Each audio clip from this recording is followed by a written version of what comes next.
Hello YouTuber family, તમારું સ્વાગત છે પ્રાચી મોદીન ફેમિલીમાં। તો આજે બનાવીશું દાળ સાથે ખાવામાં આવતી બાટીની રેસીપી આપીશ। એકલી બાટીની જ રેસીપી આજે હું આપવાની છું।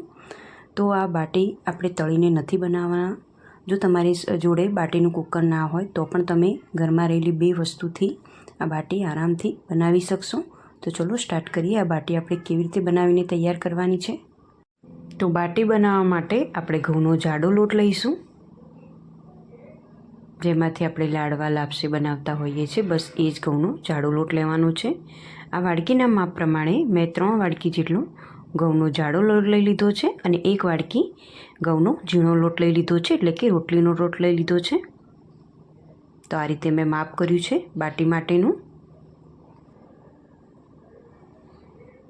હવે આપણે આમાં મસાલા કરીશું।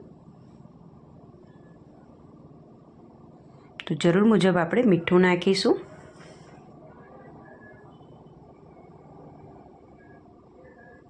અજમો નાખીશું। ચપટી અજમો લઈ લીધો છે અને મસળીને અંદર એડ કરીશું।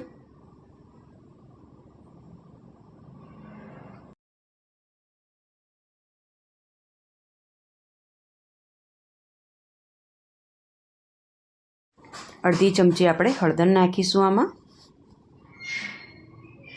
ચપટી કુકિંગ સોડા પણ નાખીશું આમાં। બહુ વધારે કુકિંગ સોડાનો આપણે ઉપયોગ નહીં કરીએ, ચપટી જ લેવાના છે કુકિંગ સોડા, એટલે કે આપણે ખમણ ઢોકળા બનાવવા માટે જે સોડાનો ઉપયોગ કરીએ છીએ બસ એ સોડા નાખવાનો છે આપણે, ચપટી જેટલો। હવે મોણ નાખીશું, લગભગ 2 થી 3 ચમચી જેટલું આપણે તેલ નાખીશું,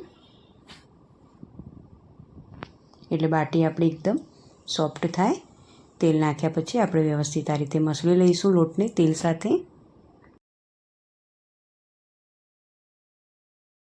તેલ સાથે બરાબર આપણે આ રીતે મસળી લેવાનો છે લોટને। પછી જ આપણે અંદર પાણી નાખી અને લોટને બાંધીશું। તો પાણી નાખીએ તો આપણે 9 સેકું કરી લેવાનું છે પાણી। 9 સેકા ગરમ પાણીથી જ આપણે આ લોટ બાંધીશું। તો જો આ રીતે મસળીને આ રીતે આટલું મોણ અંદર મેં એડ કર્યું છે। જો આપણે મુઠ્ઠી વળે એટલું મોણ નાખવાનું છે અંદર, તો જ બાટી આપણી એકદમ સોફ્ટ થશે ખાવામાં। હવે 9 સેકું પાણી થોડું થોડું નાખી જઈશું અને લોટને બાંધતા જઈશું।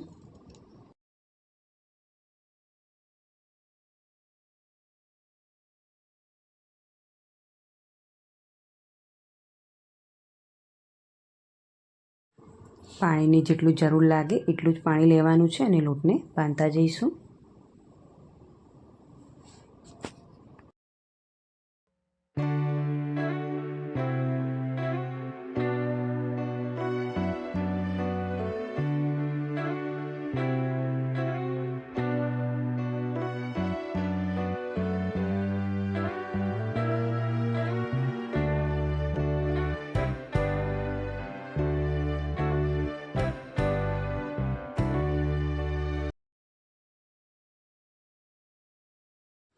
તો બાટી માટેનો લોટ બંધાઈને રેડી થઈ ગયો છે। જો આ રીતનો લોટ બાંધીને આપણે રેડી કરવાનો।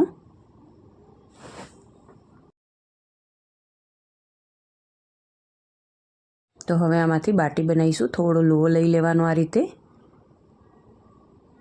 તો આ રીતે બાટીનું શેપ આપી દઈશું આપણે।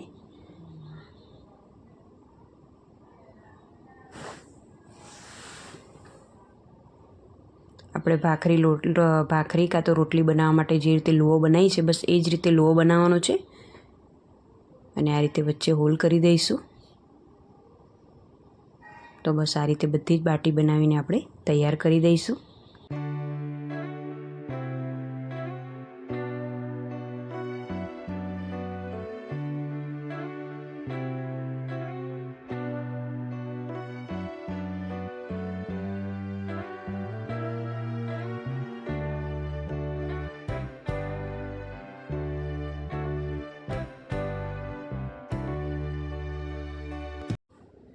તો હવે આ બાટી આપણે કેવી રીતે શેકવાની છે। તો આ રીતનો ચાયણો લઈ લેવાનો, ચોખા ચાળવાનો હોય કાં તો ગમે તે કોઈ પણ ચાયણો હોય તો આ રીતે બહુ મોટા હોલવાળો ચાયણો નહીં લેવાનો, આ રીતની ઝીણી જાળીવાળી ચાયણી લઈ લેવાની આપણે।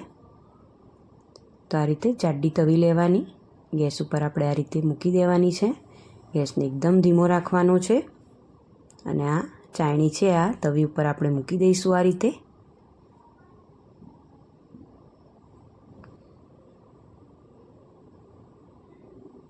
હવે જે આ બાટી બનાવીને આપણે મૂકી છે એ આ ચાયણીની અંદર આ રીતે ગોઠવી દઈશું. અને આ બાટી શેકો એટલે ગેસની ફ્લેમ એકદમ ધીમી રાખવાની છે, વચ્ચે વચ્ચે મીડિયમ ટુ લો કરવાની, ધીમી કરવાની. એ રીતે આપણે ગેસનું ટેમ્પરેચર બદલતું રહેવાનું, પણ બહુ ફૂલ ફ્લેમ તો રાખવાની જ નહીં ગેસની. તો આ રીતે બધી બાટી આપણે ગોઠવી દઈશું ચાયણીની ઉપર. ઘણા લોકો તળેલું અવોઇડ કરતા હોય છે ખાવાનું, તો તમે આ રીતે પણ બાટી બનાવીને ખાઈ શકો છો. અને જો કુકર ના હોય તો પણ તમે આ રીતે બનાવીને તમારે ખાવી હોય તો ખાઈ શકાય. જો આટલી રાખવાની છે ગેસની ફ્લેમ.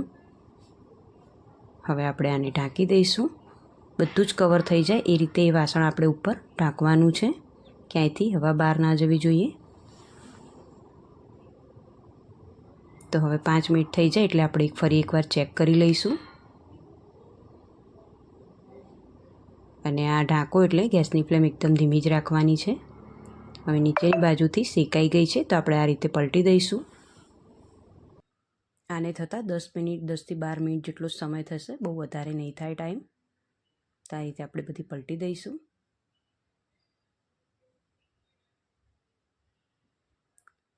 હવે ફરી એકવાર આપણે ઢાંકી દઈશું આને.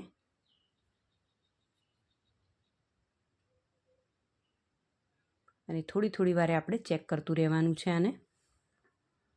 અને ફરી 3 થી 4 મિનિટ જેટલો સમય થઈ ગયો છે તો ફરી આપણે આને જોઈ લઈશું.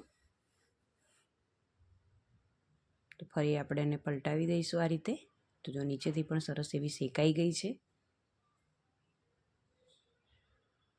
આ બાટી ખાવામાં પણ એટલી જ ટેસ્ટી લાગતી હોય છે.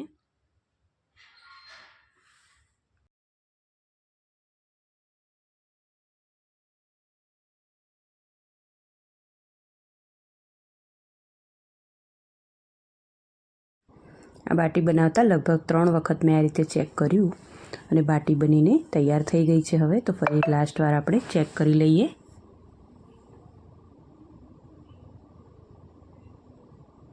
ખાસ તો ગેસની ફ્લેમ પર આપણે ધ્યાન આપવાનું. તો જો બાટી સરસ એવી શેકાઈ ગઈ છે.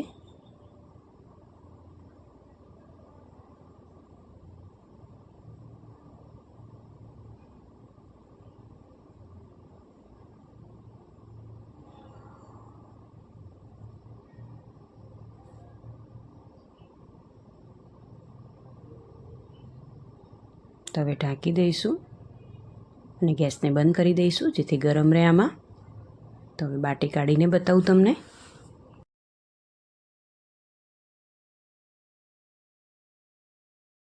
તમારે ઘીમાં બાટીને ડીપ કરવી હોય આખી તો પણ કરી શકાય. અને આ રીતે તમારે ઉપરથી ઘી નાખવું હોય તો પણ નખાય. જો આ રીતે અંદર હોલની અંદર આ રીતે ઘી ભરી દેવાનું. ઘણા લોકો આખી ડીપ કરતા હોય છે બાટીને, એ રીતે પણ ખાવાની વધારે મજા આવતી હોય છે. અને આ રીતે તમારે એકદમ ઓછા ઘીમાં ખાવી હોય તો પણ ખાઈ શકાય. તો આ રીતે ગરમ ગરમ બાટીમાં આ રીતે ઘી નાખી દેવાનું. તો જો તમને તોડીને પણ બતાવું, અંદરથી પણ એટલી જ સોફ્ટ થાય છે આ બાટી. તો બસ તૈયાર છે બાટી દાળ સાથે ખાવામાં આવતી. જો તમને આની રેસીપી પસંદ આવી હોય તો પ્લીઝ મારા વિડીયોને લાઇક, શેર અને સબસ્ક્રાઈબ કરો. તો ચલો મળીએ એક નવા વિડીયોમાં નવી રેસીપી સાથે. ત્યાં સુધી આવજો. જય શ્રી કૃષ્ણ.